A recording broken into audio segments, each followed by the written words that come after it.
Hello friends, कैसे हैं आप लोग। हमारे YouTube channel study with expert में आप सभी लोगों का पुनः स्वागत है।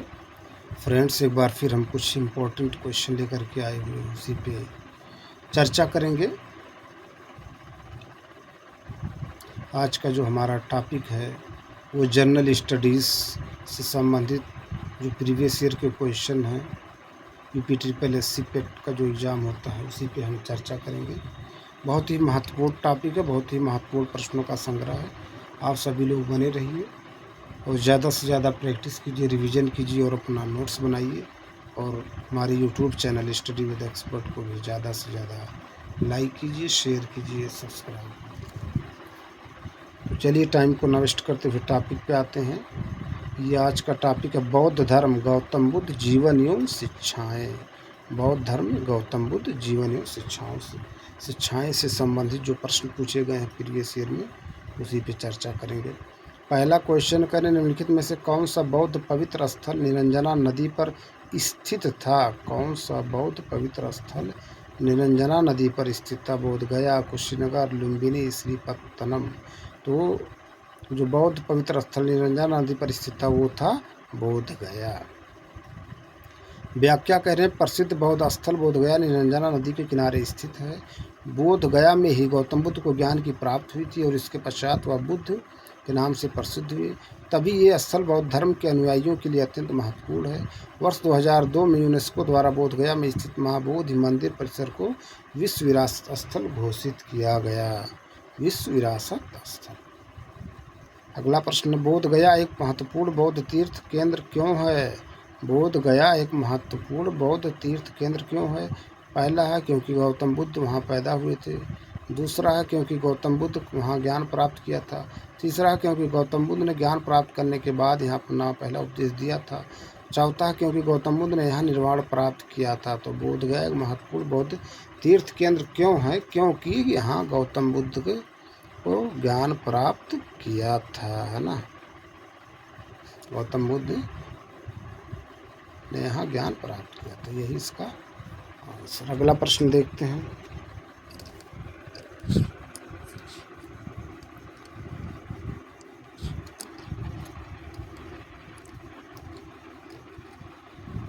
कह रहे ज्ञान प्राप्त करने के बाद गौतम बुद्ध को किस रूप में जाना जाने लगा। ज्ञान प्राप्त करने के बाद गौतम बुद्ध को किस रूप में जाना जाने लगा। जिन बुद्ध ज्ञान बोध। तो ज्ञान प्राप्त करने के बाद गौतम बुद्ध को बुद्ध के रूप में जाना जाने लगा। अगला प्रश्न है, किस स्मारक को गौतम बुद्ध ने दुनिया के लिए बौद्ध धर्म के अपने दिव्य ज्ञान का प्रचार किया था। हुमायूं का मकबरा, महाबोधि मंदिर समूह, कुतुब मीनार, लाल किला परिसर।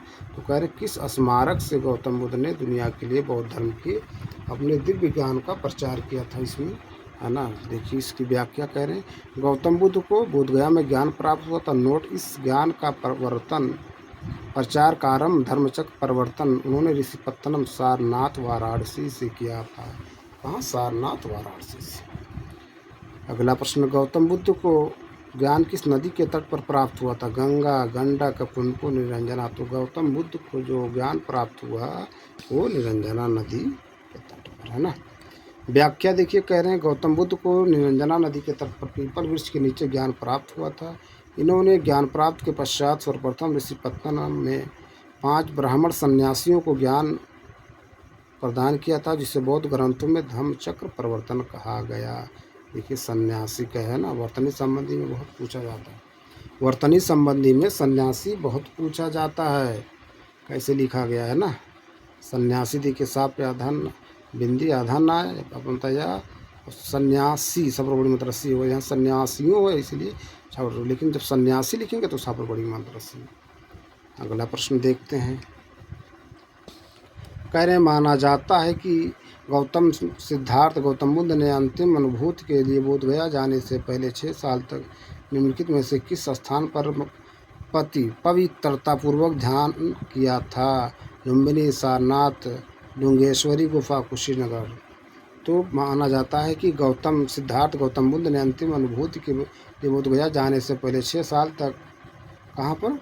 डुंगेश्वरी गुफा में, है ना, डुंगेश्वरी गुफा में पवित्रतापूर्वक ध्यान किया था। व्याख्या देखते हैं। कह रहे हैं गौतम बुद्ध ने अंतिम अनुभूति के लिए बोधगया जाने से पूर्व 6 वर्ष तक डुंगेश्वरी गुफा, गया बिहार में ध्यान किया था। गौतम बुद्ध को लगभग 35 वर्ष की आयु में वैशाख पूर्णिमा की रात को एक पीपल वृक्ष के नीचे ज्ञान प्राप्त हुआ था। अगला प्रश्न, बुद्ध को परिनिर्वाण कहाँ प्राप्त हुआ था? बोधगया, कुशीनगर, राजगिरा, वैशाली। तो बुद्ध को परिनिर्वाण जो प्राप्त हुआ था वो कुशीनगर में। कहाँ? कुशीनगर में। देख लीजिए। अगला प्रश्न, इसकी व्याख्या देखते हैं।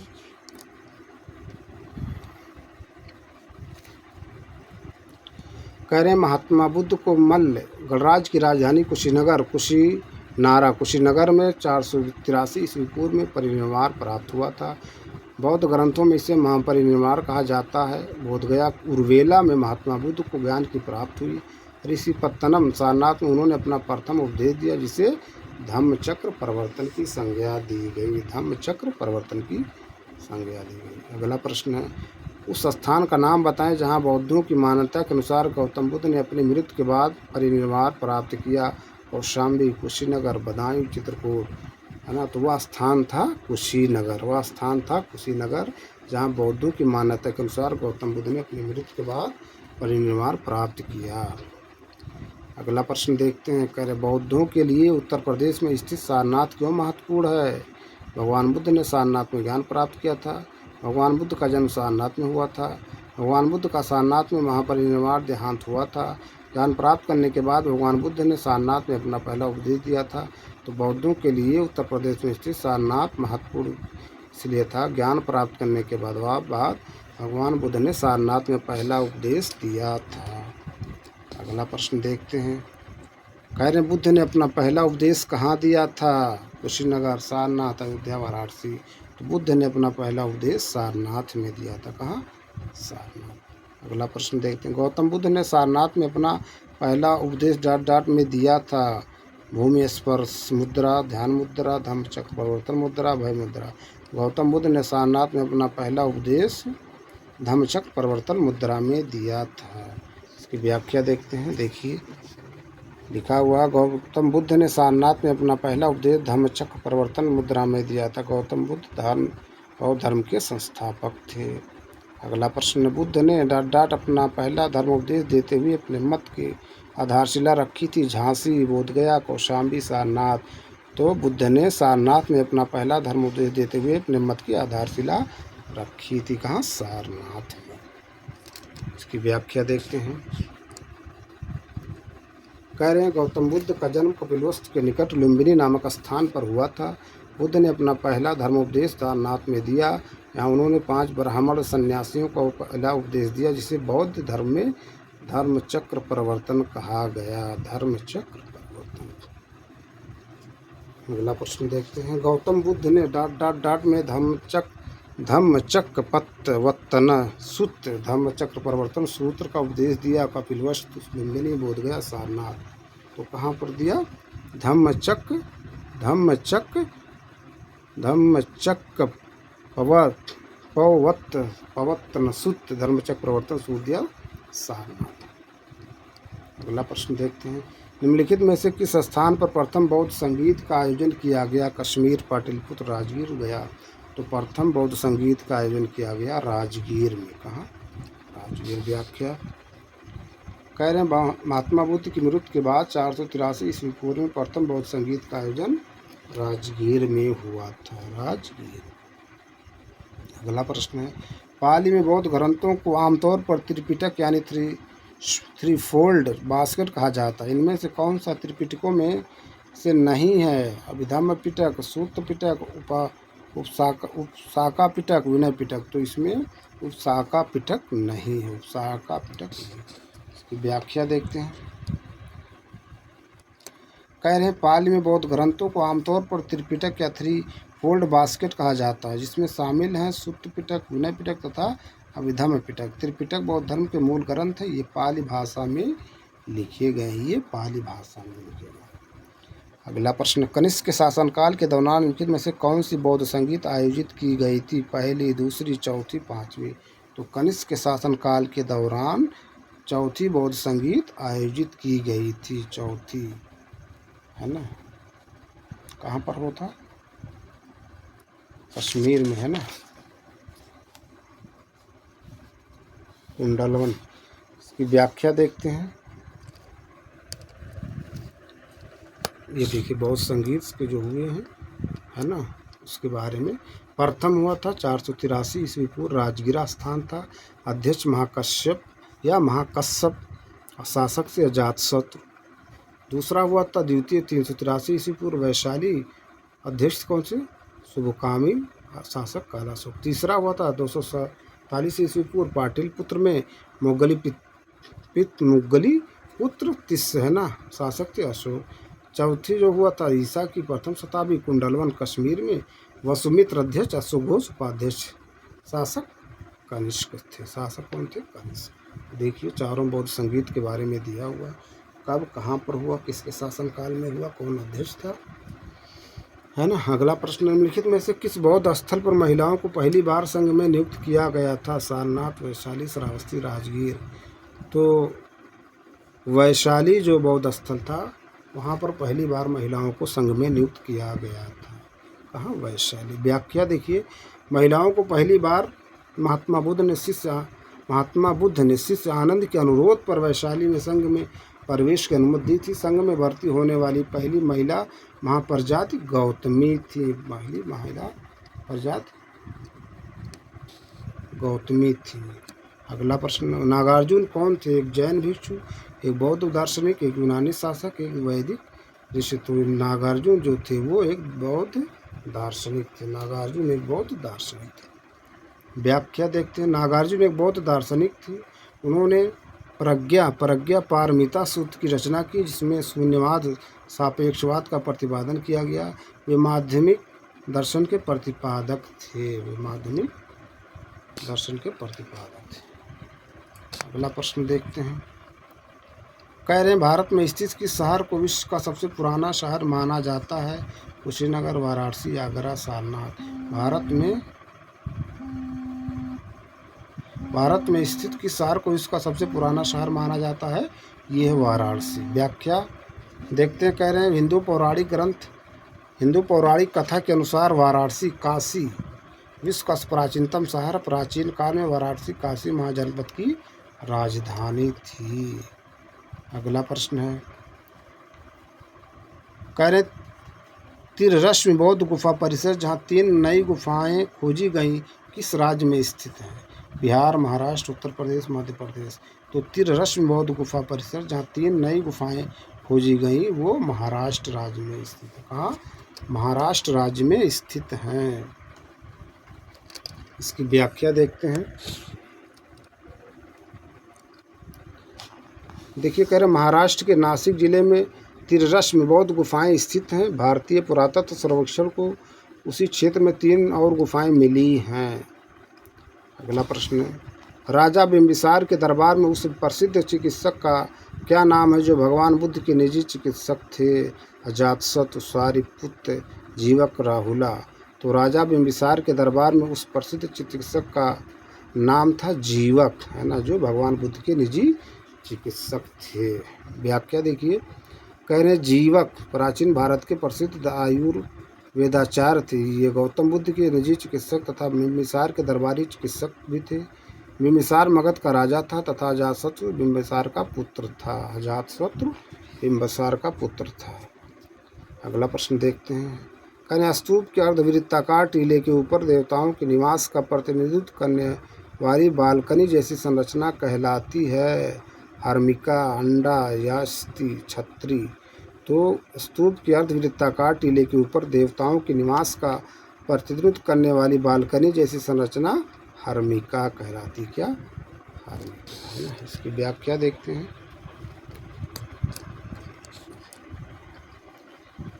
कह रहे हैं स्तूप का प्रारंभिक रूप अर्धगोलाकार मिलता है। इसमें एक चबूतरे के ऊपर उल्टे कटोरे की आकृति का एक चूहा बनाया जाता है जिससे अंड कहते हैं। स्तूप की चोटी के ऊपर धातु का पत्र रखा जाता जिसे हर्मिका कहते थे। यह स्तूप का सर्वाधिक महत्वपूर्ण भाग होता था। इसका प्रतिनिधित्व देव स्थान, देवताओं के निवास स्थान के रूप में किया गया है। हर्मिका के मध्य में लगी यष्टि के ऊपरी सिरे पर 3 छत्र लगाए जाते थे। स्तूप को चारों ओर से घेर दिया जाता था जिसे वेदिका कहते थे। स्तूप और वेदिका के मध्य परिक्रमा करने के लिए जो खाली स्थान होता था उसे प्रदक्षिणा पथ कहते थे। प्रदक्षिणा पथ, है ना। अगला प्रश्न देखते हैं। कह रहे हैं प्राचीन इतिहास में अंडा के ऊपर हर्मिका थी, एक बालकनी जैसे संरचना जो देवताओं के निवास का प्रतिनिधित्व करती थी। हर्मिका के एक मस्तूल निकलता था, हर्मिका से एक मस्तूल निकलता था जिसे कहते थे स्तूप, जातक, यष्टि, छत्री, तो उसे यष्टि कहते थे। क्या? यष्टि। देखिए इसकी व्याख्या दिया हुआ है। कह रहे हैं प्राचीन इतिहास में स्तूप निर्माण के प्रथा बुद्ध काल से पूर्व की है। वैदिक काल में भी स्तूप के साक्ष्य मिले हैं, परंतु बौद्धों द्वारा स्तूप स्थापित को लोकप्रिय बताया गया था। स्तूप का शाब्दिक अर्थ ढेर, टीला। स्तूप एक स्थापित संरचना जो परंपरा, दर्शन और तथा लोक विश्वास की अभिव्यक्ति मानी जाती है। स्तूप एक अर्धगोलाकार संरचना होती थी जिसे अंड कहा जाता है। अंड के ऊपर की यह संरचना को हर्मिका कहा जाता है। हर्मिका से एक मस्तूल निकलता है जिसे यष्टि कहा जाता है। देख लीजिए, है ना।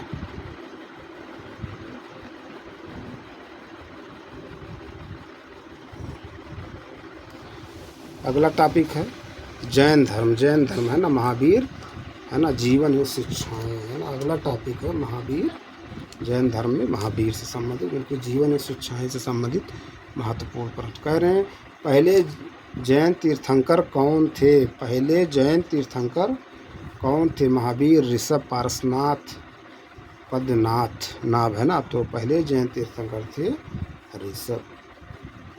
इसकी व्याख्या देखते हैं। कह रहे जैन परंपरा के अनुसार जैन धर्म में कुल 24 तीर्थंकर हुए। जैन धर्म के मूल संस्थापक या प्रवर्तक प्रथम जैन तीर्थंकर ऋषभदेव या आदिनाथ माने जाते हैं। 23वें तीर्थंकर पार्श्वनाथ थे तथा महावीर स्वामी जैन धर्म के 24वें तीर्थंकर थे जिन्होंने 6वीं शताब्दी ईस्वी पूर्व में जैन धर्म का प्रचार प्रसार किया। अगला प्रश्न है 24 जैन तीर्थंकर में से अंतिम तीर्थंकर थे पार्श्वनाथ, ऋषभ, महावीर, अरिष्ट, नेमि। तो 24 जैन तीर्थंकर में अंतिम तीर्थंकर थे महावीर। कौन? महावीर। अगला प्रश्न देखते हैं। कह रहे हैं भगवान महावीर स्वामी को ज्ञान कहाँ प्राप्त हुआ? नालंदा, कौशाम्बी, जिरम्बिकाग्राम, अनंतपुरी। तो भगवान महावीर स्वामी को ज्ञान जो है वो जिरम्बिकाग्राम में प्राप्त हुआ। व्याख्या। महावीर स्वामी जैन धर्म के 24वें तीर्थंकर थे। उन्हें जिरम्बिकाग्राम के पास ऋजुपालिका नदी के तट पर एक साल वृक्ष के नीचे कैवल्य ज्ञान प्राप्त हुआ था। अगला प्रश्न देखते हैं। कह रहे महावीर स्वामी को जिन के नाम से जाना जाने लगा। जिन का क्या अर्थ है? महान, आत्मा, विजेता, भगवान, अहिंसक। महावीर स्वामी को जिन के नाम से जाना जाने लगा। जिन का अर्थ है विजेता। जिन का अर्थ है विजेता। इसकी व्याख्या। कह रहे हैं महावीर स्वामी को जिन के नाम से जाना जाता है। जिन शब्द का अर्थ विजेता होता है। महावीर स्वामी को 12 वर्षों की कठोर तपस्या के पश्चात कैवल्यपूर्ण ज्ञान प्राप्त हुआ था। ज्ञान प्राप्ति के पश्चात वे केल्विन, अरहत, योग्य, जिन, विजेता तथा निर्ग्रंथ, बंधन रहित कहलाए। है ना। देखिए सब बहुत महत्वपूर्ण प्रश्न है। अगला प्रश्न देखते हैं। कह रहे जैन धर्म में 3 रत्न, त्रिरत्न दिए जाते हैं। उन्हें निर्वाण का मार्ग कहा जाता है। वे क्या हैं? सही भाषा, सही ज्ञान, सही आचरण, सही विश्वास, सही ज्ञान, सही व्यवहार, सही विश्वास, सही पथ और सही आचरण। सही विश्वास, सही ज्ञान और सही आचरण। तो जैन धर्म में 3 त्रिरत्न दिए जाते हैं। उन्हें निर्वाण का मार्ग कहा जाता है। वे हैं सही विश्वास, सही ज्ञान और सही आचरण। देखिए व्याख्या करें। जैन धर्म के त्रिरत्न सही विश्वास, सम्यक दर्शन, सही ज्ञान, सम्यक ज्ञान और सही आचरण, सम्यक आचरण। जैन धर्म में सत्य या यथार्थ में विश्वास को सम्यक दर्शन, वास्तविक ज्ञान को सम्यक ज्ञान तथा सुख दुख में समभाव को ही सम्यक आचरण कहा गया है। जैन धर्म में कैवल्य की प्राप्ति जीव का अंतिम लक्ष्य है। अगला प्रश्न है, मनुष्य जीवन का सर्वोत्तम ध्येय है कैवल्य, जिसका अर्थ है मनुष्य जीवन का सर्वोत्तम ध्येय है कैवल्य, जिसका अर्थ है इच्छाओं पर विजय प्राप्त करना, दूसरों की सेवा करना, दूसरों को शिक्षा देना, दूसरों का अनुसरण करना। तो मनुष्य जीवन का सर्वोत्तम ध्येय है कैवल्य, जिसका अर्थ है इच्छाओं पर विजय प्राप्त करना, इच्छाओं पर विजय प्राप्त करना। इसकी व्याख्या देखिए, कह रहे हैं जैन धर्म के अनुसार मनुष्य जीवन का चरम लक्ष्य कैवल्य की प्राप्ति है। उपयुक्त विकल्प में कैवल्य का साम इच्छाओं पर विजय प्राप्त करने से स्थापित किया जा सकता है, क्योंकि इच्छाओं पर विजय प्राप्त के बिना कैवल्य संभव नहीं है। अगला प्रश्न देखते हैं। कह रहे जैन धर्म का सबसे महत्वपूर्ण मौलिक सिद्धांत है, जैन धर्म का सबसे महत्वपूर्ण मौलिक सिद्धांत है वैराग्य, निष्ठा, कर्म, अहिंसा। तो जैन धर्म का सबसे महत्वपूर्ण मौलिक सिद्धांत है अहिंसा। क्या? अहिंसा। इसकी व्याख्या देखते हैं। कह रहे हैं अहिंसा को जैन धर्म के सबसे महत्वपूर्ण मौलिक सिद्धांत के रूप में जाना जाता है। जैन धर्म के 5 सिद्धांतों में अहिंसा सबसे मौलिक है। जैन धर्म के 5 सिद्धांत इस प्रकार अहिंसा, सत्य, अस्तेय, अप्रिज्ञा एवं ब्रह्मचर्य है ना। अगला प्रश्न देखते हैं। कह रहे हैं महावीर और उनके अनुयायियों की शिक्षाएं कई शताब्दियों तक मौखिक रूप से प्रसारित होती रहीं। इन्हें लगभग 1500 वर्ष पहले लिखा गया था। वर्तमान में वे निम्नलिखित में से किस स्थान पर उपलब्ध हैं? पटना बिहार, श्रावस्ती उत्तर प्रदेश, वल्लभी गुजरात, श्रवणबेलगोला कर्नाटक। तो महावीर और उनके अनुयायियों की शिक्षाएं कई शताब्दियों तक मौखिक रूप से प्रसारित होती रहीं। इन्हें लगभग 1500 वर्ष पहले लिखा गया था। वर्तमान में ये कहाँ पर स्थित हैं? वल्लभी गुजरात में, वल्लभी गुजरात में। अगला प्रश्न देखते हैं। देखिए इसकी व्याख्या भी दिया हुआ है ना।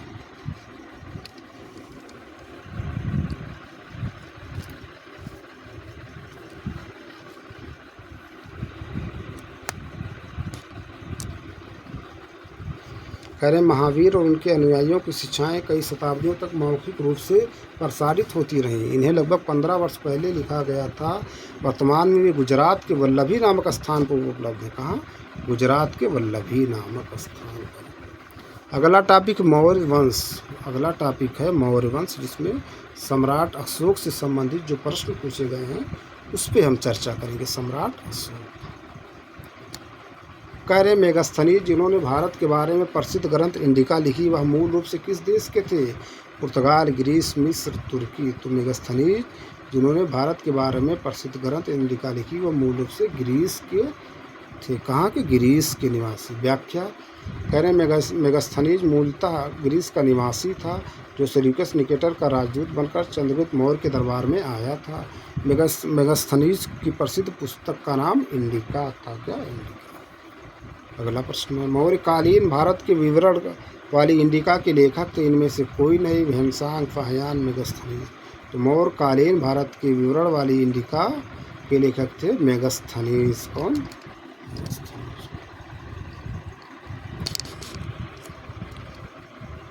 अगला प्रश्न देखते हैं। विशाख दत्त द्वारा लिखित मुद्रा राक्षस कौन सी भाषा में लिखी गई? तमिल, पाली, संस्कृत, हिंदी। विशाख दत्त द्वारा लिखित मुद्रा राक्षस वो संस्कृत भाषा में लिखी गई। किसमें? संस्कृत भाषा। इसकी व्याख्या देखते हैं।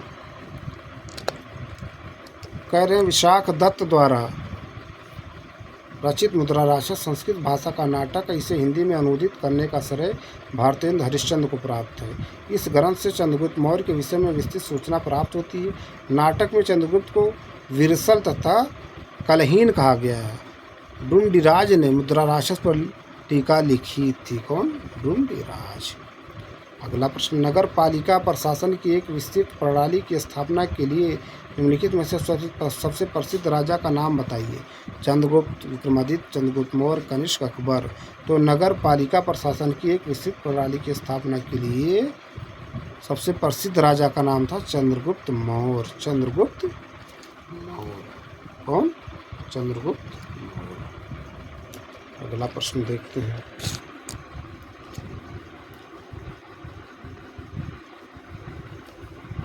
इसकी व्याख्या है, कह रहे हैं यूनानी लेखक मेगास्थनीज ने मौर्यों के नगर प्रशासन का विस्तृत विवरण दिया। मेगास्थनीज की इंडिका में पाटलिपुत्र के नगर प्रशासन का वर्णन मिलता है। इसके अनुसार पाटलिपुत्र नगर का प्रशासन 30 सदस्यों वाली समितियों द्वारा होता था। इसकी कुल 6 समितियां होती थी तथा प्रत्येक समिति में 5 सदस्य होते थे। मेगास्थनीज के अनुसार नगरपालिका प्रशासन की एक विस्तृत प्रणाली की स्थापना चंद्रगुप्त मौर्य के दौरान हुई। चंद्रगुप्त मौर्य के दौरान हुई। अगला प्रश्न देखते हैं, निम्नलिखित में से किस संप्रदाय में बिंदुसार की रुचि थी? निम्नलिखित में से किस संप्रदाय में बिंदुसार की रुचि थी? बौद्ध धर्म, लोकायत, आजीवक, इनमें से कोई नहीं। तो आजीवक संप्रदाय में बिंदुसार की रुचि थी। इसमें आजीवक। इसकी व्याख्या देखते हैं। कह रहे मौर्य सम्राट बिंदुसार की आजीवक धर्म में रुचि थी। यूनानी लेखकों ने बिंदुसार को अमित्रोकेडीज कहा। विद्वानों के अनुसार अमित्रोकेडीज का संस्कृत रूप है अमित्रघात। भारतीय दर्शन और इतिहास के अध्येताओं के अनुसार आजीवक संप्रदाय की स्थापना मक्खलीपुत्र गोसाल ने की थी। बहुत इंपॉर्टेंट है, मक्खलीपुत्र गोसाल। मक्खलीपुत्र गोसाल की स्थापना आजीवक संप्रदाय है ना। आजीवक संप्रदाय की स्थापना कौन किया था? मक्खलीपुत्र गोसाल। अगला प्रश्न देखते हैं। कह रहे सम्राट अशोक का कौन सा शिलालेख कलिंग पर उनकी विजय का उल्लेख करता है? प्रथम, चतुर्थ, दसवें, 13वें। तो सम्राट अशोक का 13वां जो शिलालेख है वो कलिंग पर विजय का उल्लेख करता है। व्याख्या देखिए। कह रहे कलिंग युद्ध तथा उसके परिणामों के विषय में अशोक के 13वें शिलालेख से विस्तृत सूचना प्राप्त होती है। अशोक ने अपने राज्याभिषेक के 8 वर्ष बाद 261 ईस्वी पूर्व में कलिंग पर आक्रमण किया। इस शिलालेख में अशोक ने कलिंग युद्ध से हुई पीड़ा पर अपना दुख और पश्चाताप व्यक्त किया। अगला प्रश्न है।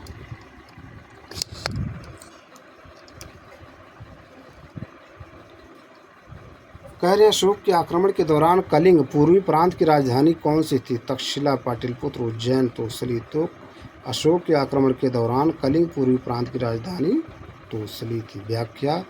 अशोक के आक्रमण के दौरान कलिंग की राजधानी तोसली उड़ीसा थी, है ना। अगला प्रश्न देखते हैं। कह रहे जैसा कि अशोक के शिलालेखों में उल्लेख किया गया है, मौर्य साम्राज्य में राजधानी पाटलिपुत्र और अन्य 4 प्रांतीय केंद्रों सहित 5 प्रमुख राजनीतिक केंद्र थे। निम्नलिखित में से कौन सा प्रांतीय केंद्र नहीं था? उज्जैनी, तक्षशिला, सुवर्णगिरी, इंद्रप्रस्थ। तो वो था इंद्रप्रस्थ। इंद्रप्रस्थ नहीं था, देख लीजिए, इंद्रप्रस्थ नहीं था। प्रश्न देखिए, है ना, बहुत महत्वपूर्ण प्रश्न। इसकी व्याख्या देखते हैं। कह रहे हैं अशोक के अभिलेखों में मौर्य साम्राज्य के 5 प्रांतों के नाम इस प्रकार हैं। प्रांत राजधानी उत्तरापथ, तक्षशिला, अवंती, रट्ठ, उज्जैनी, कलिंग, तोसली। दक्षिणापथ, सुवर्णगिरी, प्राच्य या पूर्वी प्रदेश, पाटलिपुत्र। करें इस प्रकार प्रश्नगत विकल्पों में इंद्रप्रस्थ मौर्य साम्राज्य की किसी प्रांत की राजधानी नहीं थी। अगला प्रश्न देखते हैं। कह रहे हैं निम्नलिखित में से कौन सा अशोक के साम्राज्याधीन नहीं था? कश्मीर, गुर्जर, कर्नाटक, कामरूप। तो अशोक के साम्राज्याधीन नहीं था कामरूप। व्याख्या। उपयुक्त विकल्पों में से कामरूप अशोक के साम्राज्याधीन नहीं था। कामरूप का पहला ऐतिहासिक उल्लेख चंद्रगुप्त के 4वीं सदी ईस्वी के प्रयाग प्रशस्त हरिशेन द्वारा रचित में मिलता है, जहाँ यह गुप्त साम्राज्य के सीमावर्ती राज्यों ड्वाक और समतट के साथ वर्णित है। अगला प्रश्न देखते हैं। कह रहे हैं अशोक के कौन से शिलालेख में ब्राह्मी लिपि का प्रयोग नहीं किया गया था? देखिए व्याख्या। कह रहे हैं अशोक के कौन से शिलालेख में ब्राह्मी लिपि का प्रयोग नहीं किया गया? सारनाथ, साहबजागढ़ी, धौली, इनमें से कोई नहीं। तो अशोक के कौन से शिलालेखों में ब्राह्मी लिपि का प्रयोग नहीं किया गया था? शाहबाजगढ़ी। व्याख्या, अशोक के 14 विराट शिलालेख विभिन्न राजाज्ञाएँ शासनादेश हैं जो 8 भिन्न भिन्न स्थानों से प्राप्त किए गए हैं। अशोक के शाहबाजगढ़ी तथा मानसेहरा अभिलेख अन्य लेखों के विपरीत खरोष्टी लिपि में लिखे गए हैं जो ईरानी अरामाइक से उत्पन्न हुई थी। अगला प्रश्न है, कह रहे हैं अशोक के प्रधान शिलालेखों में सबसे बड़ा शिलालेख, बहुत इंपॉर्टेंट प्रश्न है, 11वां 12वां 13वां 14वां। तो अशोक के प्रधान शिलालेखों में सबसे बड़ा शिलालेख 13वां है। व्याख्या देखिए, कह रहे हैं अशोक के प्रधान शिलालेखों में 13वां शिलालेख सबसे बड़ा है। इसमें अशोक के कलिंग विजय राज्याभिषेक के 8 वर्ष बाद का वर्णन है तथा इसकी तुलना में धम्म विजय को अधिक महत्वपूर्ण बताया गया है। बहुत महत्वपूर्ण प्रश्न है ये, कई बार यूपीपीएससी RO में पूछा गया, यूपीपीएससी प्री में भी पूछा गया है ना, महत्वपूर्ण प्रश्न। तो फ्रेंड्स, इस वीडियो को यहीं पर एंड करते हैं। हम अपने अगले वीडियो में फिर मिलेंगे कुछ नए प्रश्न नए टॉपिक के साथ। आप लोग ज़्यादा से ज़्यादा प्रैक्टिस कीजिए, रिवीजन कीजिए और अपना नोट्स बनाइए, और हमारे YouTube channel study with expert को भी ज़्यादा से ज़्यादा लाइक कीजिए, शेयर कीजिए, सब्सक्राइब कीजिए। फिर मिलेंगे किसी और वीडियो पे किसी और टॉपिक के साथ। Thank you.